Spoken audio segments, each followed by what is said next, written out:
Vinci, c'est la force tranquille par définition. On a un carnet de commandes très précis qui nous permet d'avoir une visibilité de fou. On a une note des analystes qui est exceptionnelle pour le titre avec un double 5 étoiles par l'agence MSCI et on a surtout un plus 75 sur les 5 dernières années et un potentiel de croissance encore pas mal. Tu l'as compris, dans cette vidéo, on va essayer d'analyser Vinci tous ensemble. Pour ça, on va passer par 4 parties, 4 chapitres différents. Le premier, ce sera le business model de Vinci qui est assez complet. Le deuxième, ce sera l'analyse fondamentale. Le troisième, le prévisionnel de Vinci, les objectifs futurs de la boîte également. Et en quatrième, l'analyse technique, l'analyse graphique. Rapidement, si tu ne me connais pas, je suis Jackson, je vulgarise l'investissement pour que tu comprennes dans quoi tu investis et pourquoi tu investis. On commence tout de suite. On se retrouve donc sur le site de Vinci ou sur un site, sur une page de garde, on doit absolument tout comprendre du business model. Les entreprises le savent bien, c'est pourquoi on y va de suite. Donc, œuvrer pour un monde durable. Ok, donc Vinci Énergie directement. Je vous donne déjà les 3 plus grosses filières de Vinci, les 3 plus gros morceaux de la segmentation de Vinci. C'est Vinci Construction avec 47%, Vinci Énergie avec 27% et Vinci Concession avec les autoroutes, les aéroports et les événements qui n'ont que 16% les amis. Et oui, Vinci Autoroute on le voit partout mais ce n'est que 16% du chiffre d'affaires de Vinci. Alors on part du bénéfice, c'est beaucoup plus parce qu'on marge pas mal sur l'autoroute, je pense que vous avez pu le constater au porte-monnaie. Donc l'émission, déjà on voit 285 000 collaborateurs, 120 pays différents dans lesquels le groupe est implanté. Donc l'émission, imaginez des mobilités durables, accélérer la transition énergétique, bâtir des cadres de vie responsables. Sachez qu'en note ESG, donc environnement, social et gouvernance, en environnement, Vinci a 9 sur 10. C'est une masterclass les gars. Et l'environnement, c'est l'avenir pour les boîtes et on le sait, notamment en Europe avec toutes les subventions, etc. et toutes les normes qu'il va y avoir dans les prochaines années.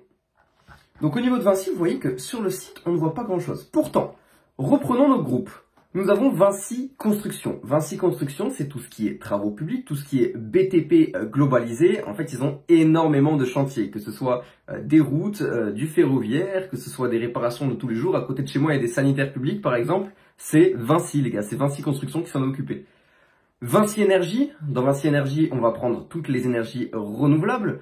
Tous les contrats qui sont signés avec, par exemple, Total Energy, Engie, dans le cadre d'antennes. Il y a beaucoup d'antennes qui font partie de Vinci, en tout cas de filiales de Vinci. On a le télécom également dans Vinci, les gars. Mais oui, mais c'est des monstres, c'est des monstres. Ils travaillent beaucoup avec Orange et du coup, pas beaucoup avec Bouygues, hein, on s'en doute. Et pour finir, Vinci Concession, autoroute, aéroport, events. Là, c'est l'endroit où Vinci essaye le plus de se développer et c'est l'endroit où actuellement, on est quand même pas mal.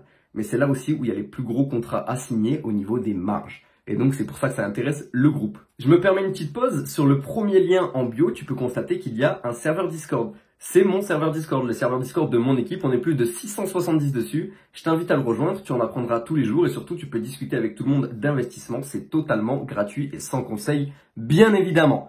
On passe directement à l'analyse fondamentale et là je vais beaucoup plus regarder mon écran d'ordinateur. On se retrouve donc sur Morning, notre premier screener et après on passera sur Zone Bourse, ne vous inquiétez pas. Sur Morning, première chose qu'on voit, c'est que Vinci a un rendement de 3,75%, ce qui est déjà pas mal. Une croissance des dividendes de 11% par an sur les 5 dernières années, à savoir qu'il y a le Covid compté sur les 5 dernières années. Une capitalisation de 77 milliards d'euros, ce qui en fait du top 12 ou 13, il me semble, en France. En tout cas, on est au moins dans le top 15. Un PE ratio de 14,75 et on va voir qu'après, c'est très très intéressant, mais déjà vous le voyez, si vous êtes un petit peu dans l'investissement, vous savez qu'un PE en dessous de 15, on aime bien, on aime bien. Bon, la bêta, la volatilité, on a un petit peu rien à taper. Tu vois que le graphique, il est très clean. On a un retour sur 5 ans de 75% et un retour sur un an de 29%. On a très très bien monté en 2024 et début 2025. Bon, ça on a un petit peu rien à taper de ce graphique-là. Il est un petit peu mal fait. On verra celui sur Zone Bourse, il est bien meilleur.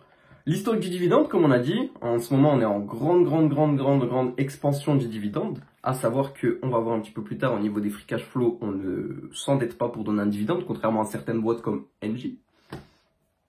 La segmentation, on en parlait, Vinci Construction 47%, Vinci Énergie 27%, Vinci Concession 16%. Après Cobra Est et Vinci Immobilier, on va pas venir dessus parce que c'est encore des branches trop petites pour nous intéresser.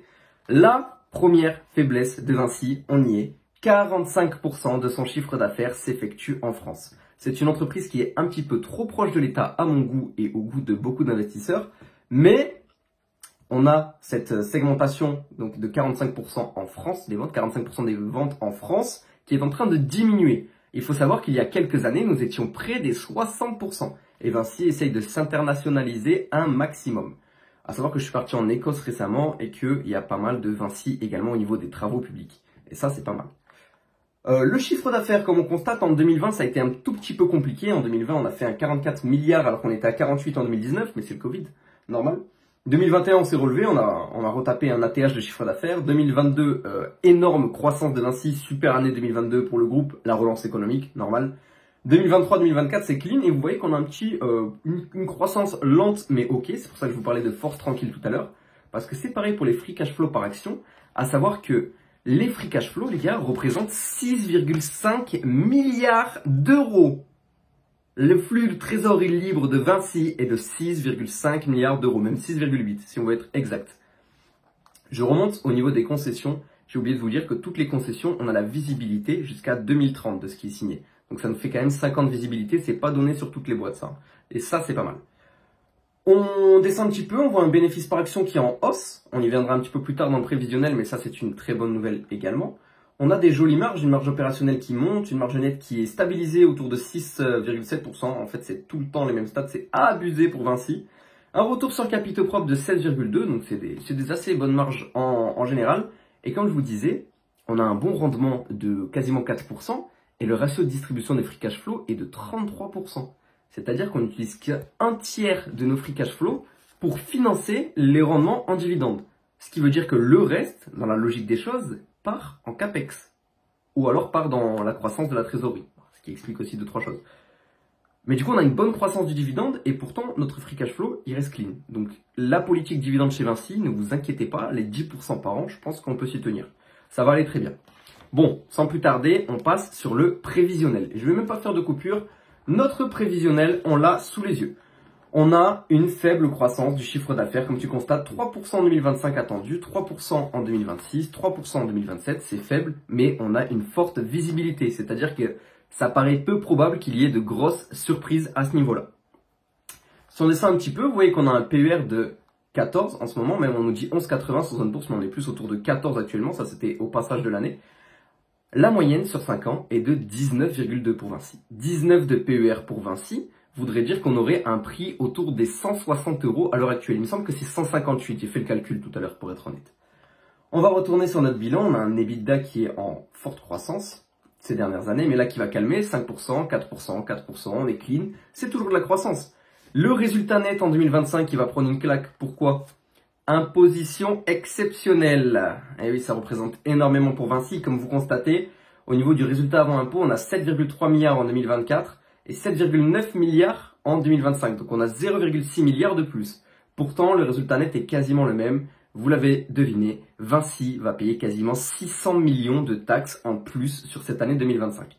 Mais du coup, pour l'année 2026, on a une croissance attendue de 13% du bénéfice net, du résultat net, pardon, et une croissance attendue de 7,65% en 2027, ce qui est très clean également.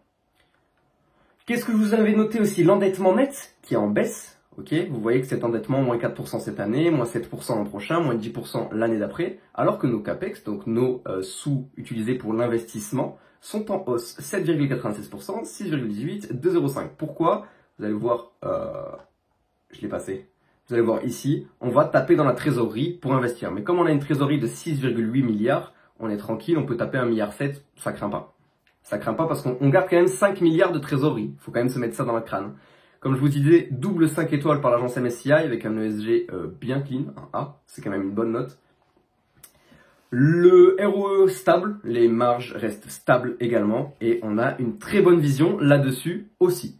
Je me permets une petite pause encore une fois pour te dire qu'on a sorti un e-book très récemment avec mon équipe. Pourquoi on s'est réunis en équipe? Pour avoir le plus de données possible. Cet e-book, c'est le moins cher du marché pour le contenu qu'il y a dedans. Il coûte uniquement 15,59 €.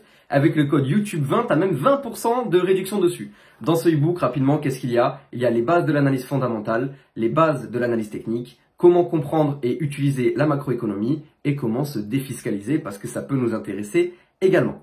Et tout de suite, on passe à l'analyse graphique pour Vinci. Et là, est-ce que les yeux vont saigner? La réponse est non. Oh, je me prends toutes les pubs en même temps sur l'ordi. Oh, j'ai pas payé l'abonnement TradingView, c'est vrai. Faites-moi péter les likes, mettez des commentaires et peut-être que je paierai l'abonnement un jour. Hein. Comme vous constatez, sur Vinci, j'ai déjà fait mon petit boulot. Vous voyez qu'on a un joli range qui a été intégré en réalité bien plus tôt que ça, mais qui a été pertinent pour moi à partir de début 2024. Donc là, on a eu un gap énorme qui a mis très longtemps à être comblé, hein, plusieurs mois à être comblé. Je suis rentré sur le titre à titre personnel en juin 2024, donc à ce niveau-là, à 98 euros. Je suis quasiment rentré tout en bas. En vrai, je vais vous dire, c'était de l'analyse, mais c'est aussi un coup de chance. Hein. C'est une des premières actions sur lesquelles j'ai investi, pour être honnête avec vous. J'ai commencé la bourse il y a longtemps, j'utilisais que des ETF, Mais j'ai compris la puissance des actions et c'est pour ça que j'essaie de vous l'inculquer aujourd'hui, ou en tout cas, j'essaie qu'on partage ce sujet-là. Donc dans ce range, vous voyez que j'ai dessiné deux zones, une zone jaune, une zone verte. La zone verte représente la zone d'achat dans ce range. Actuellement, vous voyez qu'on a cassé à la hausse ce range et que donc en bon chartiste qu'on est, on prend la flèche et ça nous donne l'objectif à 145. Les analystes sont un petit peu plus pessimistes et visent un cours à 135, sur lequel on ferait quand même une progression de, je vais vous dire en direct, une progression de 9% comparé au cours actuel, 135, donc la prévision des analystes sur un an, donc ça reste quand même clean pour Vinci. Mais donc, où est-ce qu'on essaye d'acheter pour Vinci? Ça, c'est une très bonne question. Vous voyez qu'on a une moyenne mobile là qui est autour de 110 et on a un prix qui tranquillement est en train de descendre, de corriger, mais c'est pas une baisse comme les autres, c'est une baisse saine, c'est une baisse super saine. Et comme vous constatez, on a un RSI à 42. Donc pour moi, pour recharger Vinci, il ne faut pas se baser sur le prix, il faut se baser sur le RSI. Je rappelle qu'un RSI entre 30 et 70 veut dire que le marché est normal, au-dessus de 70 en surachat et en dessous de 30 en sous-achat. Entre 30 et 40 de RSI, il peut devenir intéressant de recharger Vinci. Bien sûr, ce n'est que mon avis, ça ne concerne que vous si vous investissez sur Vinci. Cette vidéo et toutes les autres sur la chaîne ne sont pas des conseils en investissement, juste des vidéos à titre d'information et de données à prendre en compte pour votre réflexion. Donc, personnellement, je rentrerai sur le titre Vinci s'il retouche les 105 à coup sûr, et fort, je rentrerai très fort. Actuellement, j'ai 12 positions Vinci, ce qui correspond à 1500, 1600 euros peut-être à l'heure actuelle, mais du coup au moment où je l'avais acheté un petit peu moins de 1200 euros, donc j'ai quand même une plus-value qui est sympa d'une vingtaine de pourcents, je crois que j'ai 25% de plus-value, c'est quand même sympa à prendre. Et donc comme je vous disais, le RSI est en berne, on a une consolidation tranquille et on n'est pas très loin de la TH en réalité, et on a surtout un gros potentiel de croissance encore à aller chercher parce qu'on est à un PE ratio, je vous rappelle, un de nos meilleurs indices de valorisation de 14,74. C'est très peu, réellement. Donc je vous montre rapidement les prévisions des analystes quand même, parce que je fais que vous en parler depuis tout à l'heure. Comme vous constatez, ici on est même à 138,70. Donc la prévision des analyses moyennes est de plus 12% sur l'année pour Vinci. Cette prévision-là, à savoir que le minimum, à mon avis, date un petit peu plus, parce qu'on a 21 analystes qui ont analysé l'entreprise dans les 12 derniers mois. Et dans les 12 derniers mois, comme vous constatez, Vinci a été plusieurs fois autour du niveau des 100, c'est pour ça cette prévision-là. Après, le 177, bon, j'ai quand même du mal à y croire sur le court terme, mais le long terme, c'est largement faisable à mon avis. J'espère que cette vidéo vous aura plu. Si c'est le cas, n'hésitez pas à me le faire savoir avec un pouce bleu, un commentaire, ou même à vous abonner, ça me ferait extrêmement plaisir. Vous pouvez même partager cette vidéo autour de vous. C'était Jackson, on essaie de se retrouver la semaine prochaine pour l'analyse d'une action pertinente.